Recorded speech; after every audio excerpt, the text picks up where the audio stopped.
Good evening, everyone. Welcome to another edition of Scotland at 7. It's the 12th of October. Welcome to the programme. Joining me this evening in the studio is Ken MacDonald from iScot magazine. Welcome back to the programme, Ken. Good to see you. All right, Ken, I'm just going to get straight into the coronavirus update first before we begin tonight's main news stories. As of 2 o'clock today, a total of 855,458 people in Scotland have now been tested through NHS Scotland labs and UK government regional testing centres. Of these, 815,499 were confirmed negative. 39,959 were positive. There are now 961 new confirmed cases of COVID-19. But there have been no new reported deaths of people who have tested positive today. This will be an underestimate of the number of cases. Not everyone with the virus will display symptoms, and not all those with symptoms will be tested. Of the people who have tested positive, 487 were in hospital last night, 36 of whom were in intensive care. Pardon me. The number of patients in Scotland who've died from complications caused by the coronavirus COVID-19 infection now stands at 2,550. This number only includes those who've died in hospital having received a positive test for the virus. The latest UK daily figures available show that 42,875 patients who tested positive for COVID-19 have sadly died from their illness, an increase of 50 since yesterday. This number refers to deaths in all settings and not just hospitals. Now, if you'd like to join in the conversation here tonight, you can do so on Twitter by following us at Broadcast Scot and using the hashtag Scotland at 7. And now the main points of this evening's news. Boris Johnson is shutting pubs in parts of England with a new three-tier COVID-19 set of rules.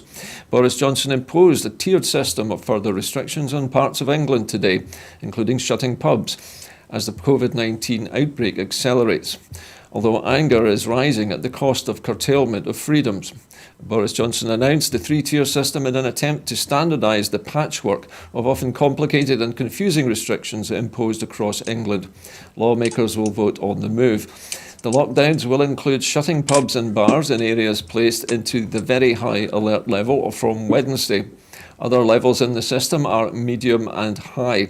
So far, Merseyside in northwest England, which includes the city of Liverpool, is the only area in the highest risk category. Gyms, leisure centres, casinos, betting shops and adult gaming centres will also close, Johnson said. We must act to save lives, Johnson told Parliament, adding that he did not want another national lockdown.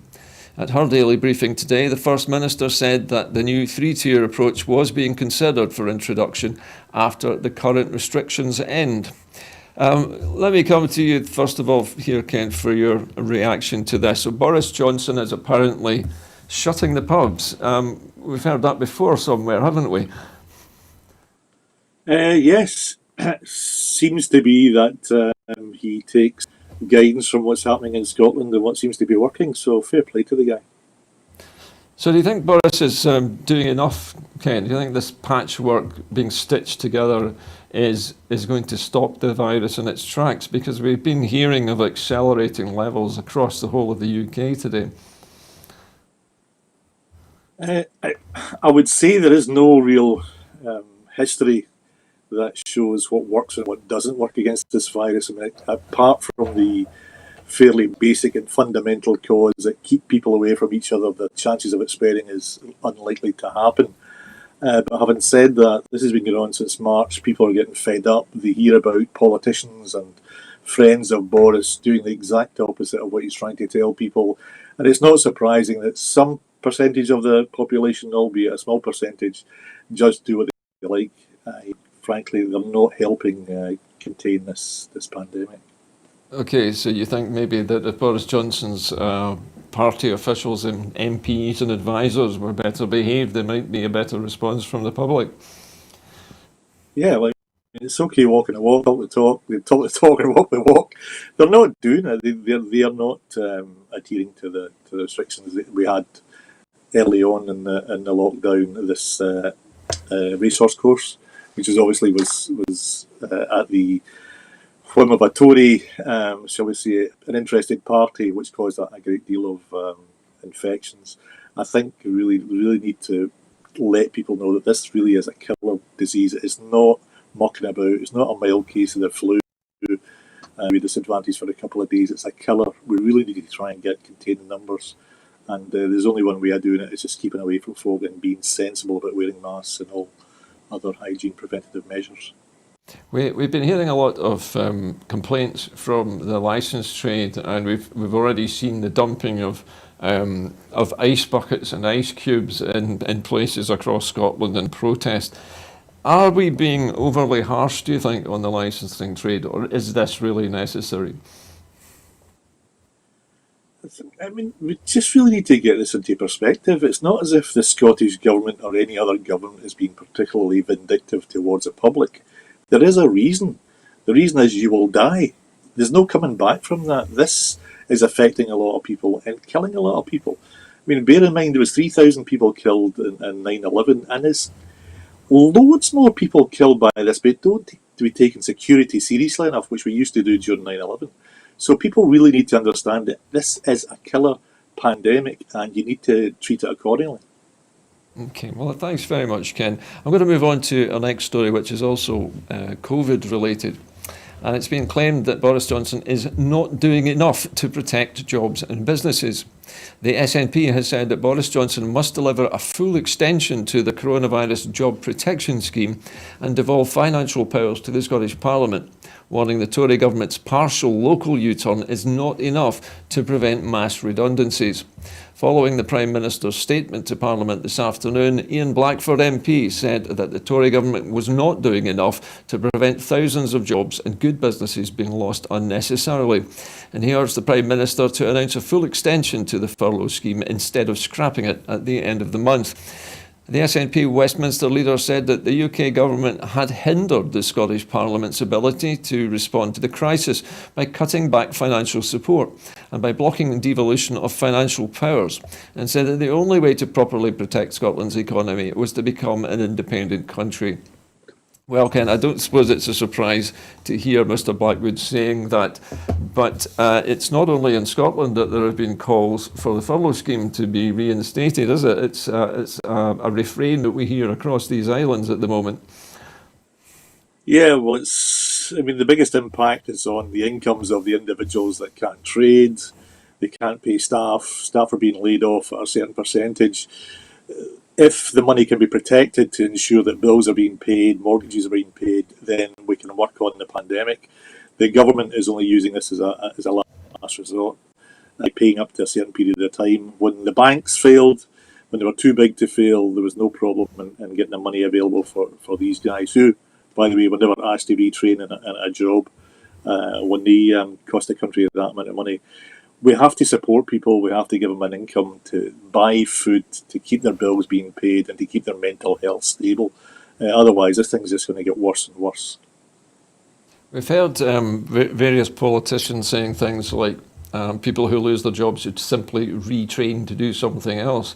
But many other voices are saying, well, retrain to do what exactly? Because if the jobs are being lost at that rate, there aren't going to be replacements for them anyway.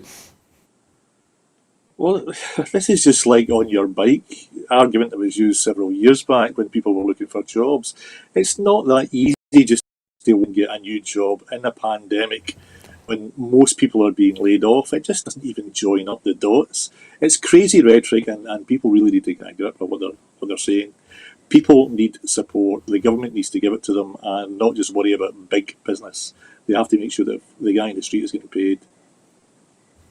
Okay, Ken, thanks for that. Also this week, the Scottish Tories are being challenged over food standards and the threat to them. The SNP has challenged Douglas Ross and the Scottish Tory MPs to grasp the last opportunity to protect Scotland's food standards.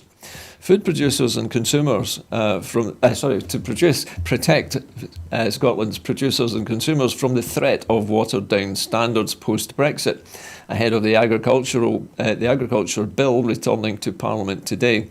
With amendments being brought forward by the Lords, the party's shadow DEFRA secretary has called on the 6 Scottish Tory MPs to stand up to Boris Johnson and to back proposals to the bill which aim to secure the high standards currently in place and to prevent a race to the bottom as the UK chases trade deals. Now, it comes after a coalition of health and food experts, farmers and food charities wrote to MPs backing calls to enshrine protections into legislation. The National Farmers Union Scotland President Andrew McCormick said that it's vital to future trade deals that future trade deals do not curtail our ability to grow a reputation as a nation of quality food and drink by undercutting domestic production with imports produced to standards illegal or unacceptable here. A survey recently published by Which magazine found that the overwhelming majority of Scottish people are opposed to the lowering of standards that will allow chlorinated chicken and hormone-injected beef to flood Scottish shops and supermarkets. Ken, this looks now as if the food producers, the farmers, the union of farmers, almost everybody involved in producing food in this country is now getting behind this movement to stop the standards of British food from dropping. But do they realistically have a chance with the British government at the moment of achieving that? Or are we basically just going to watch while the British government ignores another warning cry from their own manufacturers? Well, Brexit from the very beginning was obviously a promissory Valhalla that never was going to materialise. We've walked away from the biggest market in the planet, in Europe. We don't hold any cards. We were told we held all the cards for our destiny, and now we have to try and get the best deal we can get. The latest being Japan, I think, where we managed to secure a deal and shipping cheese, which is 0.001% of all the deals that we've lost so far. Yeah. There is money involved, people are going to be making money, and there are certain politicians and certain organisations affiliated to the Tories that are just going to benefit from this. Joe Public is going to suffer badly and suffer badly big time come the 31st of December. So do you think that really the whole motivation behind Brexit and the so-called race to the bottom in terms of food standards is almost entirely for the benefit of the allies of the Conservative Party? Gordon, this all goes way back to David Cameron and his lack of control within the Tory party. He honestly believed that he had to fight off the UKIP menace that was just riling up the people in general, saying that they were hard done by, the stuff was being nicked from the British government by these foreigners. Everybody's against us. We're better off on our own and we can do better on our own. And suddenly realised that the people actually voted for what they believed was going to be something better. We've already spent, I think, most of the money that we've ever had to contribute into Europe based on trying to shore back what it is that we've got. And I just can't see anything other than severe problems for the United Kingdom going forward, which is all the more reason why Scotland needs to seriously think about getting a parachute on and getting out of this system. So where does this leave the Scottish food producers? Is it possible, do you think, for the Scottish Government to resist this kind of erosion of food standards in any way? Can they refuse to comply with this?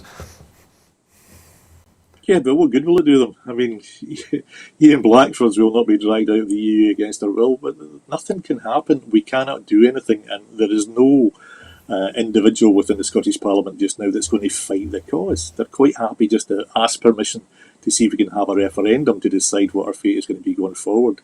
We didn't want to be part of this shit show. We're involved in it. And it seems to be now that even messages as far as recent as yesterday saying that Britain is in Scotland, just deal with it, means that we're hopeless. It's not even our hands are tied. We're just not even allowed a voice. What happens will happen. It'll come down from London, and the Scottish Parliament will have absolutely no ability to do anything other than suck it up.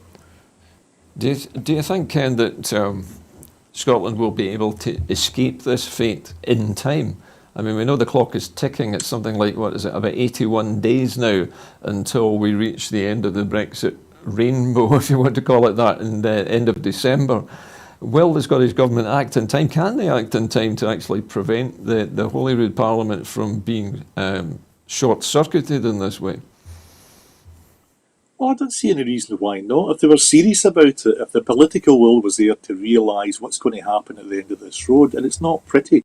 There is no upside. There is no holding all of the cards. There is no German car companies shouting at Mrs Merkel saying, look, we need to sell into the United Kingdom. This was all utter garbage. And with a compliant media down south telling everybody it's going to be great, it's going to be perfect, everything is going to be really, really good, a lot of people voted believing what they were actually going to be told. This 450 million a week go to the NHS. It's nonsense. People were trying to explain this was never going to happen. But that's what happens when you have a Tory government. You've got a compliant media and press, and we are going to suffer badly. There is no two ways about this. Once the 1st of January kicks in and all the TIR carnets get revoked, that we cannot get lorries out the door unless you've got a carnet to get into Europe, and suddenly the 50,000 a day or whatever it is that goes across here will be reduced to like 5,000 a day. We're going to find food shortages and a variety of other serious problems. So we really are in the mire, and I think this COVID is probably conditioning a lot of folk to realise that if you think it's bad now, just wait until the 1st of January when it's going to get really bad. How bad do you think it needs to get before people will actually do something about it? I mean, are we expecting people out on the streets? Do you think there will be that level of unrest at this? When you get food shortages, as my good friend Jaggett would say, people don't protest if you've got food shortages. Riot. They start rioting because they want to get food for their families. And I can see there are going to be real difficulties. If you think back to the discussion we had several months ago when we heard that the UK government was one of the largest purchasers of refrigerants in the world being brought, God knows where they are, but this is obviously either to store food or to store medication. They know what's going to befall them, and they'll probably get plans, contingent plans in place for the army to help contain law and order as things get a bit nasty in the early months of 2021. So yeah, I'm not scaremongering. I just cannot see a rosy picture. I cannot see an upside. Would Scotland do anything about it? You need somebody with cojones, frankly, to make sure that they're going to stand up and say no. As it is, we have a government that believes in the gold standard of a Section 30, which effectively has said, please can we have permission? And we know fine well that this is not going to be given. So as it is, I don't see a bright picture going forward unless somebody stands up and says, okay, no more. Okay, Ken, thanks for that. Let's move on to our next story this evening. A UK minister fails to rule out beg your pardon, I'll try that line again. A UK minister fails to rule out Scottish tuition fee meddling after Brexit. The UK Education Secretary has refused to confirm that the Internal Market Bill would not threaten the ability of the Scottish Government to set tuition fees in Scotland. After being asked the question by the SNP MP Carol Monaghan at today's Education Questions, Gavin Williamson said, "We live in a United Kingdom of four nations, where there is one single market, and we have to ensure that there is an efficient and proper use of that single market so that all four nations properly benefit." The comment comes just under a week after the Scottish Tory leaders Douglas Ross and Baroness Davidson announced that they now back the SNP's long-standing policy of free education in Scotland, after years of pledging to impose tuition fees and to introduce a £6,000 graduation tax on Scottish university students. The SNP branded the announcement the latest convincing U-turn the least convincing U-turn in modern political history. Again, this sounds like a lot of election posturing, doesn't it, by Ruth Davidson, the sort of erstwhile Baroness of the Scottish Conservative Party, and the latest in a long line of Tory leaders, Douglas Ross, trying to position themselves in favour of Scottish education. It doesn't seem all that believable, does it? It seems rather incredible. No, it's not plausible at all. But what it does give them is gives them their FaceTime on national TV to build up the profiles. Which is fair enough. They have the BBC behind them that's prepared to give them that kind of coverage. So, fair play to them. So you think that the Tories are going to use their friends on the BBC? I mean, particularly I'm talking about Ruth Davidson's friends in the BBC, since she was a long-term BBC employee, wasn't she, before she was a politician? So you think she might be using her connections within the corporation? Well, anybody that thinks that the BBC is an independent broadcast organisation is needs to wisen up. The board of governors are selected, or 10 of the board of governors are selected by the government at the time. the new head of the BBC is an ex-Tory. It is a broadcaster for the government. It has to ensure that it promotes the party line within reason, and when sometimes you find it tries to take an independent stance in some of the programming, shots are fired across the BBC's bow that perhaps we should make it a pay, that we stop giving them taxpayers' money through the licence fee, and they have to fund themselves. And they very quickly realise that the kind of money that these guys are getting for their individual jobs isn't worth the hassle of pissing off the government, and therefore they will, comply. They'll be quite nice. Loads of things have happened in Scotland with the Scottish Government making announcements, and they are not at all covered within the BBC because it's not in their remit to promote. Well, promoting the cohesion of the four countries doesn't mean that they have to help the SNP in any shape or form. Certainly they would do with the Tory party, and I say that as someone who's seen enough of it to know what they're doing. I was just going to ask, Ken, the business about the tuition fees. Now, the Scottish Government obviously is in charge of seeing whether there are or are not tuition fees. But what always puzzled me is why is it not the universities who decide that? Because they are, after all, the businesses that are attracting customers who are buying their education there. You would have thought that the universities could take a stand against this. Well, I suppose in a sense, if there are government grants towards ensuring that people will go to a university, it makes it a lot easier than a university having to tout their own wares. Because I doubt indeed if the Scottish Government stopped the supplying of tuition fees to Scottish students, that the take-up would be as high as it would be. And a lot of people that deserve to go to university because they've worked their way up towards it would be denied access, which many of the people who are moaning about it today in Parliament got the benefit of. So I don't see any reason why they should have to leave it onto the universities themselves, because what happens if they only charge 30 grand a pop and only the rich could afford it? It wouldn't be a particularly good thing to do. Well, of course, education is still a reserved matter, and assume even with the new internal markets bill, education would still be a reserved matter. But what I was wondering when I listened to this press release today, or read it, was whether this was a clarion call to the young people of Scotland to wake up to the way that things are changing around them, and to start considering the political ramifications of allowing Brexit to run rampage through Scotland. And perhaps maybe this is a wake-up call to them. It could be. I just think there's scheming going on at the minute in time. I read earlier on that a certain Tory MP had mentioned that he wouldn't take off the table the idea that Westminster could decide educational fees for Scotland. There's nothing to stop them doing that.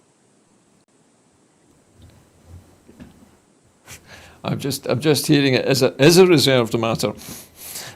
Education generally, or fund? Okay. Okay, I'm just getting some clarification in my headphones there. We are hearing, of course, it is not a reserved matter. It is devolved and has been since, I guess, 1998. But anyway. Yeah. But yeah, okay. I can hear Linda Sorry, we're getting, as well. We're getting yeah, a we little know bit that, of but extra. let's get to. Ken, over to you. Just let's be clear. There is nothing to stop Westminster closing down Holyrood at any given time. The fact that we feel that we have some kind of shout, I mean, we have a moral obligation to look after our own people, but Parliament in Scotland only exists because Westminster made it happen. These guys are not rattling sabres. They're serious that if Scotland causes enough for the guys in Westminster, there's nothing to stop them closing us down. Absolutely nothing to stop them closing them down. Okay, so whether it's reserved or not reserved or otherwise, we're only here by the grace of what Westminster is saying, and this is something we need to change pretty quickly. As ever, yeah, the power is still retained. Okay, moving along now. UK, well, beg your pardon, we've just gone through this story. A UK study is to test if the BCG vaccine is protection against COVID. The widely used BCG tuberculosis vaccine will be tested on frontline care workers in Britain for its effectiveness against COVID-19. Researchers running the UK arm of a global trial have said today. Bacillus calmette-guerin, or BCG vaccine, used to protect against tuberculosis, induces broad innate immune system response and has been shown to protect against infection or severe illness with other respiratory pathogens. BCG has been shown to boost immunity in a generalised way, which may offer some protection against COVID-19. Professor John Campbell of the University of Exeter Medical School said, "We are seeking to establish whether the BCG vaccine could help protect people who are at risk from COVID-19. If it does, we could save lives by administering a topping up of this readily available and cost-effective vaccination." The UK study is part of an existing Australian-led trial which launched in April and also has arms in the Netherlands, Spain and Brazil. The BCG vaccine is also being tested as a protection against COVID-19 in South Africa. The trial's UK arm, which is being run from Exeter in southwest England, is seeking to recruit 1,000 people who work in care homes and community healthcare nearby. Globally, more than 10,000 healthcare staff will be recruited. Now, this was an interesting one, Ken. I had no idea that the BCG vaccination had a general effectiveness. Was this something that you were aware of? No, and it's made me think of many questions. One is, I've had the BCG many years ago. Does that mean that we have a slight element of protection? And all the people that have had it annually ever since, have they got protection? I mean, I would love to know more about this. But certainly anything that helps prevent people falling ill is a good thing. But we've had so many different viruses, many different medications that are available in the past 6 months, 9 months, that nothing's come from it. World-beating design medicines that's supposed to be available, and they've all fallen by the wayside. So I don't know if this is just another press release by a company trying to get funding to enable them to carry out research. There seem to be an awful lot of these, what I would call sideline studies into medications which already exist to see if they have some kind of efficacy against COVID-19. As well as the hunt for an actual vaccine to COVID-19. But nobody seems to know actually whether COVID can be vaccinated against, because it's a coronavirus, like the common cold. And we know the common cold mutates in every time it moves to a new host, so it's very difficult for anyone to protect against a cold. I don't think we even know yet, do we, if COVID-19 can be vaccinated against. As far as I know, they're still looking at this. Yeah, there's exploratory work being done on trying to find a cure, or even to lower the effectiveness of the disease on individuals. But they take time and they take money, and it's a relatively new disease, in inverted commas, and therefore you'll find that a lot of these organisations that are involved in trying to find some kind of antivirus have only just been introduced to asking for funding to make it happen, unless governments are actually doing it. So I'd suggest that if we think there is going to be a magic cure coming out within the next year, even 2 years, it's going to be very difficult, because clinical trials sometimes can take 18 months to 2 years before it's even safe to put it on the market.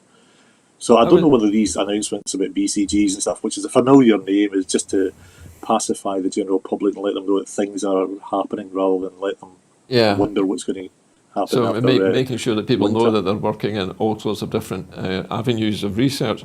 I reported recently, Ken, on the fact that the Office for National Statistics had been carrying out randomised testing on the general public, people without any symptoms at all, and discovered that of the people that who tested positive, over 86% of them showed absolutely no symptoms whatsoever. And I find that rather a shocking figure. If the disease presents in 86% of cases like that without symptoms, then surely the people who have that lack of symptoms, they ought to be looking at why those people's immune systems are so much better than everybody else's. It's scary, genuinely scary. I have no idea how they manage to ascertain whether you're testing positive, whether it's a false negative or a false positive. until such times we hear that they can definitively tell you whether you actually do have it and whether you know, I just think there's a lot of kidology going on at the minute in time. So you think perhaps the testing is not as reliable as it should be? I don't think anybody knows in what direction what actually kills this virus off. All it can do is prevent it at the minute in time. There's lots of avenues being explored from different angles about what we can do to try and at least alleviate the problem as best we can. But the only way of doing that is just by keeping people away from each other. That's the only way we can actually minimise the effect of the virus. Yeah. And this is just an invisible killer that people just generally don't know. You just don't know how you're going to get it, or whether you're going to get it. I mean, the thing is just to play by the rules, wash your hands, distance yourself, and just don't be daft generally. You know? And just do everything you can to prevent yourself coming into contact with it. Okay. Well, yeah, we're going to...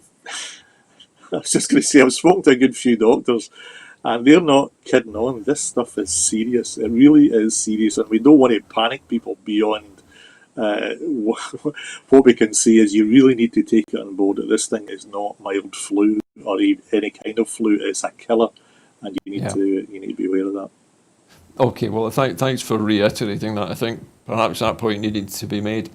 Anyway, we're moving now across the Atlantic, and the Democrats are focusing on Obamacare as at the Amy Coney Barrett Supreme Court hearing. Democratic senators painted President Donald Trump's Supreme Court nominee Amy Coney Barrett as a threat to the Obamacare healthcare law and denounced the Republican drive to approve her before the November the 3rd US election, as the Senate Judiciary Committee today began her 4-day confirmation hearing. While they have little hope of derailing her nomination in the Republican-led Senate, Democrats pressed their opposition to Barrett, whose confirmation would give the court a 6-3 Conservative majority that could lead to rulings rolling back abortion rights, expanding religious and gun rights, and upholding voting restrictions, among other issues. It was the fate of the 2010 Affordable Care Act, Democratic former President Barack Obama's signature domestic policy achievement, that has enabled millions of Americans to obtain medical coverage. And that was the focus of the Democrats. Barrett has been criticised in a 2012 Supreme Court ruling, authored by Conservative Chief Justice John Roberts, that upheld Obamacare. Barrett, a Conservative appellate court judge picked by Trump to replace the late Liberal Justice Ruth Bader Ginsburg, sat at a table facing senators wearing a black face mask amid a coronavirus pandemic that has killed roughly 215,000 Americans. Her husband and 7 children sat behind her, also wearing protective masks. Now, I must admit, Ken, I find it kind of hard sometimes to get into the American politics, but as I understand it, the likelihood is that this new Supreme Court judge is going to have a big effect on the culture and on the legislation of America in future years, regardless of whether Mr. Trump is elected or not. I just worry if Trump gets through for a second round, how the Americans will be able to ever afford healthcare if he plans to have his way. I mean, my parents, God rest their soul, told me all about when they were alive how it was very difficult to actually call it a doctor unless you had money. And very rarely would you die from something really bad unless it was in the middle of the country somewhere and you had no access to medical care. But it really is difficult to understand what it's like not having free medicine at the point of. Yeah. And it's something that we need to realise is quite an important thing to do. America, I just don't get it at all. I had an experience of trying to find hospital help for my son when he was over there at one point was very difficult, even though we did have insurance. Even having insurance and not being able to find a hospital that would actually take it was quite a painful experience. America needs to realise that they need to look after their people, and healthcare is one of the most important things. It shouldn't be a profit centre or even a profit and loss centre, and who knows who's being allowed to pass away by some unexplained condition that they can't even get medical treatment for, who may well be a cancer, somebody that comes up with some cure for cancer at some point. Let people have access to free medical care, and I can't see that happening in my lifetime, certainly in the USA. Okay, thank you for that, Ken. Thanks a lot. Now we're going to stay in America for our next story. Donald Neely, a black man led on a rope by the Texas police on horseback, has sued for $1 million. A black man who was led by a rope by two white officers on horseback has sued a southeast Texas city and its police department for $1 million, saying that he suffered humiliation and fear during his arrest. A lawsuit filed last week in Galveston County District Court on behalf of Donald Neely, 44, alleged the officer's conduct was extreme and outrageous, both physically injuring Neely and causing him emotional distress, news outlets reported, citing the court documents. Photos of the August 2019 encounter showed Neely being led by the officers on a rope linked to handcuffs, reminiscent of pictures showing slaves in chains. Neely, who was homeless at the time, was sleeping on a sidewalk when he was arrested for criminal trespass and led around the block to a mounted patrol staging area. In body camera video, one officer could be heard twice saying that leading Neely by the rope down city streets would look bad. The lawsuit accused the city and the department of negligence and stated that the officers should have known that Neely would consider it offensive to be led on a rope as though he was a slave. Neely felt as though he was put on display as slaves once were, the lawsuit has stated. This is a terrible story, is it not, Ken? I mean, the idea that in the 21st century, two or more American police officers would deliberately rope up a black man and lead him through the streets on horseback, dragging him along behind. In the 21st century, this would be outrageous in any country, but in a so-called, the greatest democracy on earth and one of the largest, most successful countries on the planet, the most modern, to have two police officers dragging a black man on a rope is surely completely beyond the pale. It's utterly appalling behaviour. I mean, and these guys should lose their jobs. It's pointless trying to retrain an individual who would actually carry out that kind of things because it just shows badly on them. There's no way you can retrain somebody. They're inherently racist, and I think they should go. I hope the guy gets as much money out of these guys as possible, and as they say, I hope the state learns its lessons. Or perhaps, out of that terrible experience, this poor man who was homeless may actually finally get his reward, get something. I mean, £1 million would obviously buy him a house, and perhaps out of this experience, maybe the police will think better of it next time if it's going to cost them £1 million every time they do it. But could you imagine that happening somewhere in the UK? I don't see, any British police officer or Scottish police officer, for that matter, would go to such lengths to humiliate a man of colour like that. It just seems incredible. I would like to think not. I mean, I'm not aware of what goes on in the early hours of the morning when they're arresting some folk, but generally speaking, I think our police force is a fairly civilised set of lads, and when some of them do step out a line, they're very quickly ended and taken off the force. But appalling for the guy, and I really feel for the lad that got treated that way. Okay, well listen, thanks for your comments, Ken. Now we're going to move this time eastwards to Belarus. Okay, so the European Union is to sanction Lukashenko, citing a worsening Belarus violence. European Union foreign ministers today agreed to sanction Belarusian President Alexander Lukashenko and other senior officials over the August 9th election, which the West says was rigged, citing worsening police violence against protesters. Lukashenko, who's been in power for 26 years, was not on the EU's sanctions list of 40 names agreed on October the 2nd, but the bloc now says that his refusal to consider new elections as a way out of the crisis leaves it with no other choice. This is an answer to the evolving situation in Belarus. The EU Foreign Policy Chief, Josep Borrell, who chaired the EU ministers' meeting in Luxembourg, told reporters, "There has not been any kind of signal from Belarus authorities to engage in any kind of conversation," he said, citing a complete lack of will from Lukashenko to consider talks on holding free and fair presidential elections.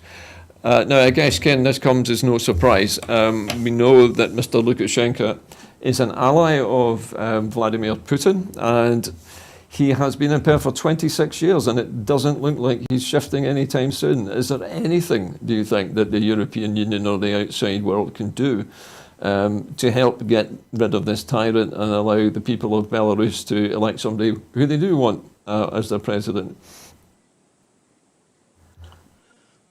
Beyond trade sanctions, beyond publicly calling him out, there's very little they could, unless you're America or Britain, where you just go in and change a regime at will. He's been there for a long time. He sees what's happening in Eastern Europe for a lot of these countries, particularly Russia, how they manage to operate. And I think the guy's just emboldened by his situation. But I think hopefully he will be like Boris Johnson and being shown the door by safe and, shall we say, the voices of the people eject him sooner rather than later. I mean, sanctions, as we normally understand them, can usually apply to nations, don't they? But these are being applied to individuals. How on earth can the European Union apply a sanction to a single man? I mean, are they chasing after his bank accounts in London or freezing his assets or something like that? Because it doesn't seem obvious to me how they might sanction a man. Yeah, it depends. You could have property deals on the go. You could have investments in EU countries where they have jurisdiction over it. There's a variety of ways they can do it for an individual. Certainly, when you go after countries, you tend to find that even though that the people that you're affecting most are not really going to be the ones that are causing the grief, these are the ones that will actually vent their anger on their leaders, and sometimes it's used that way to try and use public pressure within the country to get these people to realise what's happening and realise that the game is up. With this guy, he's probably got lots of money interests, property interests, deals, etc. all over the place, and they could very well just freeze his bank accounts and cause him some personal problems. So obviously focuses him privately as opposed to the government. So we've heard in recent reports that the people of Belarus are actually unwilling to accept outside interference from the European Union. They see themselves very much as an independent people, and even though they heartily disapprove of Lukashenko and his links with Vladimir Putin, they seem to be very determined to sort this out themselves. The question is, do you think, can they do that? Will they be able to overthrow a man who's been in power for 26 years? Are there enough of them there to do it? There's more than enough for them to do it. I mean, it's just whether they have a concentrated effort and a focus of mind to make it happen. I mean, it's okay whining and moaning and complaining and everything else, but if you're not prepared to confront the people that are causing you problems and confront them in a way that makes them radically change their mind, then you're going to constantly be living under the heel. I didn't hear who it was that actually said that they were going to manage it themselves, whether it was an opposition party or whether it's just general individuals, but I wish them every success. That if once the electorate realise that they have the power to change without fear, but soon find out and see what happens. I think this thing will conclude within the next couple of months. I'm fairly certain of that. Okay, well, listen, thank you for that. Now, this evening we're also coming back home for more news on care home visiting restrictions. Care home residents and their family and friends will soon be able to enjoy longer visits together and greater personal interaction, the Health Secretary Jeane Freeman has announced. Updated guidance published by the Scottish Government recommends easing restrictions and on visiting in a range of ways, including extending indoor visits from 30 minutes to up to 4 hours. Outdoor visits can be extended to include 6 visitors from no more than 2 households, including children and young people, for up to 1 hour per visit. The new guidance also supports increased personal interaction, including hugs or hand-holding, as long as strict PPE and infection prevention control measures are met. Now, these include personal interaction. Visitors can support personal care and daily routine activities, provided that this is agreed with the care home and takes place in the residents' rooms. Touch, enabling contact with loved ones with regular training and supervision for visitors to put on and take off the PPE and of safety guidelines. And also family pets and therapy animals during outdoor and indoor visiting, if agreed with the care home and certain preconditions are met. And also gifts and residents' belongings can be brought in by visitors when agreed with the care home manager in advance. These changes will require careful planning by care homes, and so will be implemented once care homes are satisfied that they can be accommodated safely, alongside existing safety measures such as weekly testing offered to all care home staff and sample testing in the homes with no cases. Local PPE hubs are also in place across Scotland throughout health and social care partnerships to support the social care sector with PPE supplies for staff and visitors, in addition to care homes' existing supply routes. Now, Ken, this is a very important thing. I mean, elderly people have been disproportionately hurt by this illness, even if they've survived the initial onslaught of it. Many elderly residents in care homes have been isolated from their families. They've not had visits and contact. This, I think, looks like a very important step forward that the Scottish Government is making today. It's a sensible and caring understanding of the situation. Many residents have mental health problems that to be too long away from their loved ones, even though they're in care, can cause underlying issues of recognition, of loss, of just general mental health is a big important thing, not necessarily for those in the care, but those family members who are missing to see their parents and loved ones. So yeah, will it cause any uptick in surges, provided that common sense is being applied and that the rules of coronavirus are taken into consideration, then I think things should be okay. I think it should be okay, but who knows? I mean, really, who knows? But I think compassion shown through here is a good thing.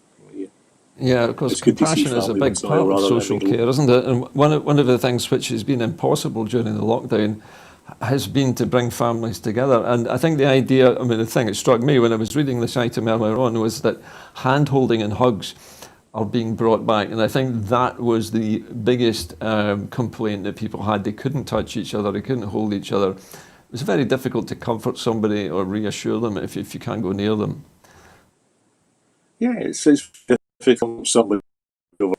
I mean, I'm not knocking Zoom, but it's nice to be able to speak to family members and all these Christmases that possibly you might not remember, but some families remember, which is painful enough at the best of times, are going to be sadly missed, I believe, this Christmas. I find it difficult that the legislation is going to be changed specifically for the festive period, which I think would spur another outbreak in the middle of winter. I think would be a bad thing, but certainly, I mean, there's no rules and there's no past experience how we tackle this virus.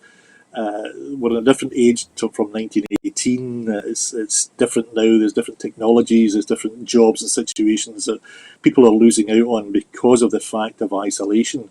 And the thing is, we just have to rip that plaster off rather than try and peel it away a bit at a time.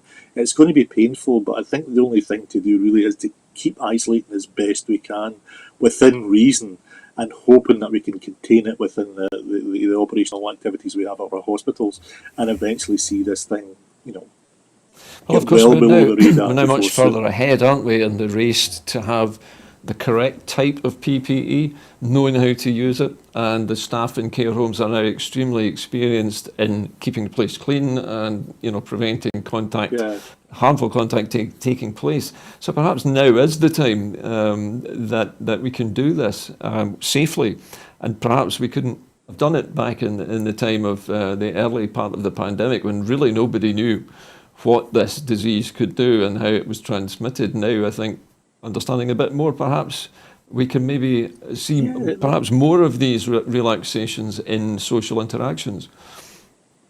It's the significance of it is only just coming now that people are beginning to realise, as they now find out that they know somebody close to them who's been affected by this, and the devastation it can. And also there's long COVID, there's the after effects of actually coming through the other side of having the virus, to people still not being able to go back to work because of conditions that they have brought about by contracting the virus in the first place. So this is all new stuff. But the first thing is that when you start telling people, like Donald Trump did, that this was just a hoax and this was just something that's going to clear up, it's a China virus, it's going to be away by 3 months. Boris Johnson said it'd be by Easter it'd be cleared up.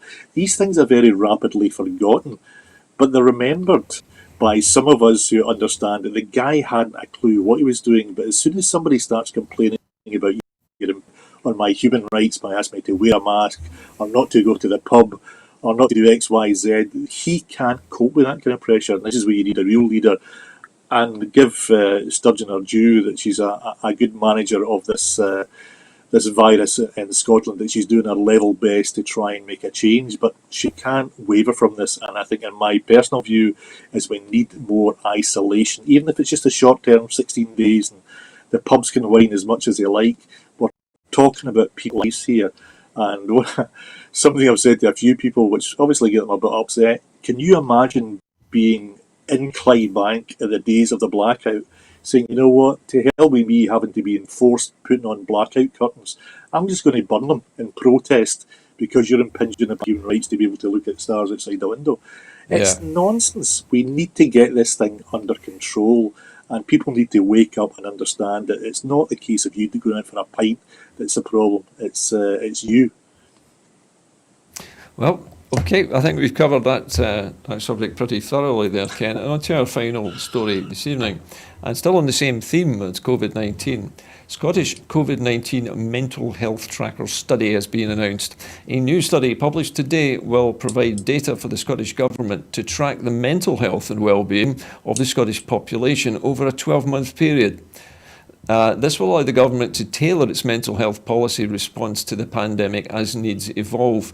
Commenting on the publication of the first wave of the Scottish COVID-19 mental health tracker study, Mental Health Minister Claire Hawkey said, "We know that the pandemic has brought about new and substantial challenges for everyone in Scotland. And as this report indicates, our mental health is no exception to this. Supporting and promoting good mental health is a priority for the Scottish Government. Since the beginning of the pandemic, we have invested £6 million in dedicated funding to support mental health. This research provides timely, Scotland-specific data that will help us to target support where and when it is needed most." Now, a raft of proposals which have come out from the Scottish Government recently, Ken, and we're now seeing, I think, and the last story is an indicator of that, now the concentration is on the damage to people's mental health and well-being caused by the virus. Is this shift significant, do you think? The fact that we've moved away from the medicalisation of the pandemic and are now looking at the human effects? Yeah, the ramifications are going to be felt for years and years to come. I mean, it's most extreme, having a family member or a child or a loved mother or father pass away in hospital and not being able to get access to them, to be able to speak to them in a way you would do in private moments, to tell them that you love them so much, because you've been denied that because of the coronavirus. You couldn't get access. In the stream, we have idiots, for want of a better word, who are complaining because they can't get access to a pint, as if the whole world's going to collapse. This thing needs to be taken into context. So for those people who have been seriously affected by this, by losing family members, by losing businesses, by losing jobs, this isn't like a weekend fix. This is something that's going to go on for a long, long time. If they have to sell up, they lose their homes. There's a huge, huge impact on the society, and we need to address that, as well as those people who are on furlough and furloughing to an end. The human cost is more important, I think, to be addressed next. And we're talking about individuals rather than big corporate business or submarines or any other mad, daft fantasy train stories. We need to address the human part of this, the human cost of this epidemic. Okay, well, listen, thank you, Ken. We're almost out of time this evening and out of stories this evening. But just before I go this evening, as is usually my habit in this time of night, I'd like to ask you for your help.